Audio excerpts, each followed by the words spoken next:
Let's go right to the phones. Let's talk a little Cleveland Browns and Denver Broncos this coming Sunday in Cleveland. And let's talk with Jeremy Fowler. He's a Cleveland Browns reporter for ESPN.com. Jeremy, welcome. Thanks for having me. Sure. Hey, Jeremy, let me start out by asking you about the Browns defense. Look, the Broncos running game stinks right now. Everybody knows that. I'm wondering if the Broncos get into a situation where they have to pass the ball, a situation they've been in over the past 5 weeks because they're not effective running it. If they're passing the ball, does Cleveland have the pass rush that could make things uncomfortable for Peyton Manning? Not really. I mean, they haven't shown that on a consistent basis. Really, their best pass rusher, Paul Kruger, they've been dropping back into coverage on occasion, probably more so than they should. I guess this week they're finally tweaking where they're going to have him rush more. You know, they have Barkevius Mingo, who's a top 6 pick a couple years ago. He barely plays. So the pass rush is a bit of an issue, and then they're giving up almost 200 rushing yards to the Ravens, which is pretty much a bad team, last week. So the defense is supposed to be the centerpiece of this team, and right now, Josh McCown, funny enough, is the centerpiece of this team with the passing game. Well, Jeremy, this is Woody.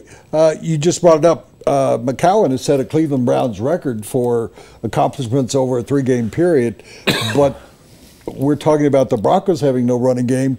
The Browns don't have a running game either. No, they don't, which is why they've had to use Duke Johnson, the rookie that really they feel is their best playmaker, which is a good and bad sign. Good for Duke Johnson, but when your third-round pick rookie is your best playmaker, that's probably a problem. And so they have him out in the passing game a lot. You know, they get just enough between Johnson and Isaiah Crowell. You know, they want to be able to feed the running game 30, 40 times a game, and they can't really do that right now. The Browns have not beaten the Broncos since 1990. Quarter of a century. It's amazing to me. A quarter of a century. Yeah. Do you think that the players appreciate that?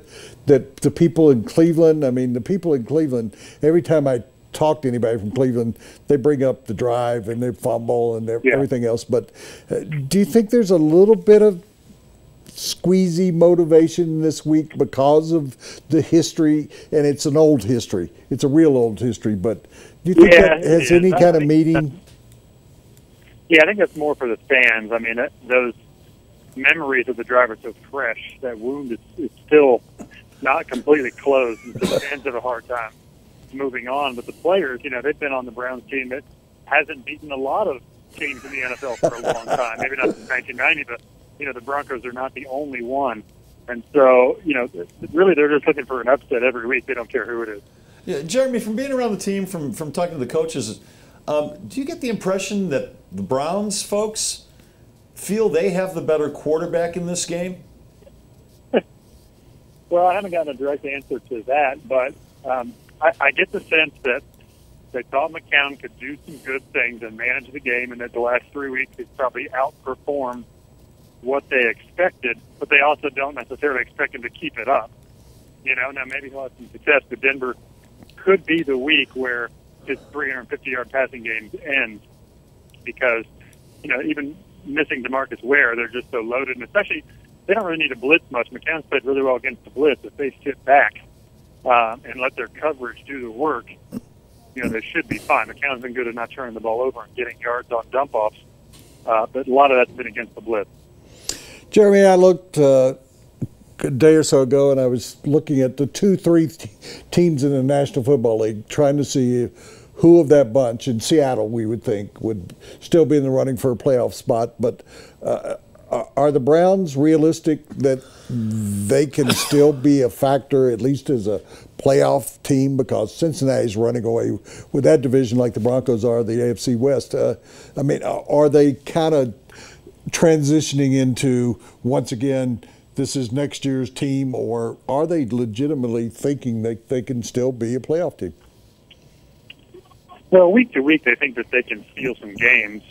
You know, they're probably more optimistic than most are about the Browns, but really going into the year, most peg them as a 4-6 win team just based on their roster, because they really have, outside of a few overachievers, they really only have 0 playmakers. I mean, Gary Barnidge, who's had a great couple weeks of tight end, you know, no offense to him, but he's probably an average tight end who's outperforming his contract, so to speak. And so they just don't have enough on offense to keep it up.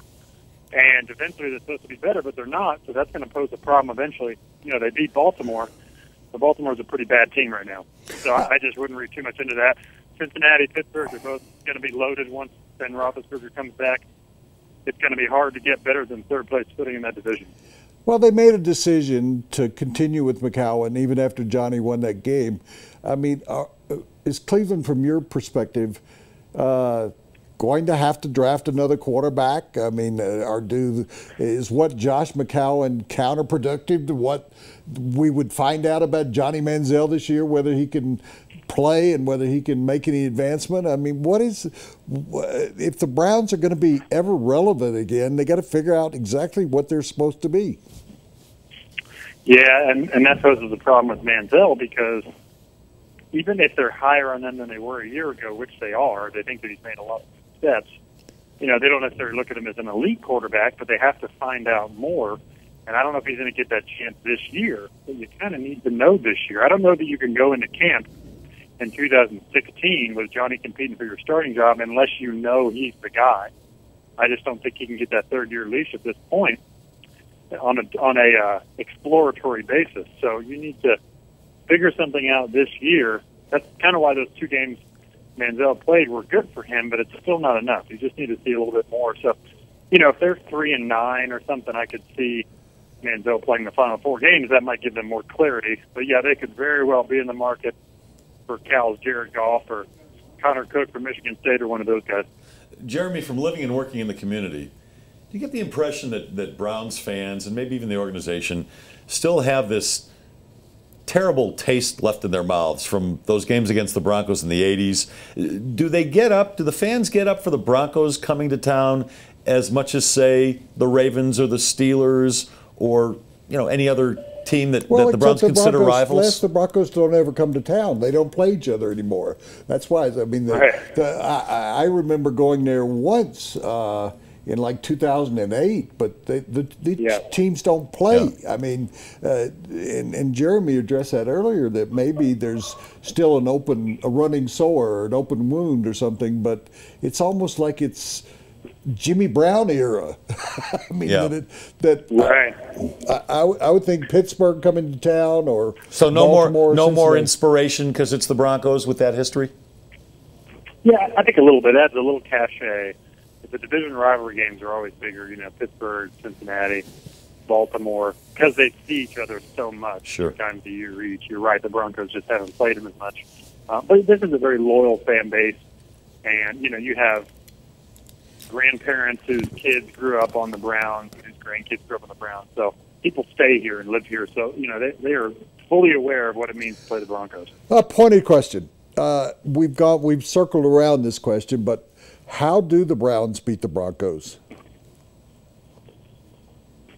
Well, they're going to have to just get some stops. It's that simple. You know, if they can keep the game to, you know, they can keep the Broncos offense to between 17, 20 points, and hope for the best, and they have a chance, you know. But they're not going to win in a shootout, which it sounds like with either offense, it's not really going to be a shootout. But yeah, they're going to have to do something defensively, create a turnover, you know, fluster Peyton somehow, make him throw deep, and then try to pick him off. You know, the Browns secondary really has not been as good as advertised. They said they were arguably the best in the NFL, and they really haven't been that on a consistent basis. So if they can show it and get a couple picks, then they have a chance. Is Joe Hayden going to play? Still up in the air, but it's probably looking like no. I mean, he's had to go into concussion protocol, so okay. I would assume he's doubtful. That makes it even more difficult. Jeremy, you've done an incredible job. What is your Twitter account? And before you give that, years ago someone said to me about me working for ESPN, and I said, I get the feeling with the increasing number of ESPN networks and what ESPN is doing, someday everybody will work for ESPN.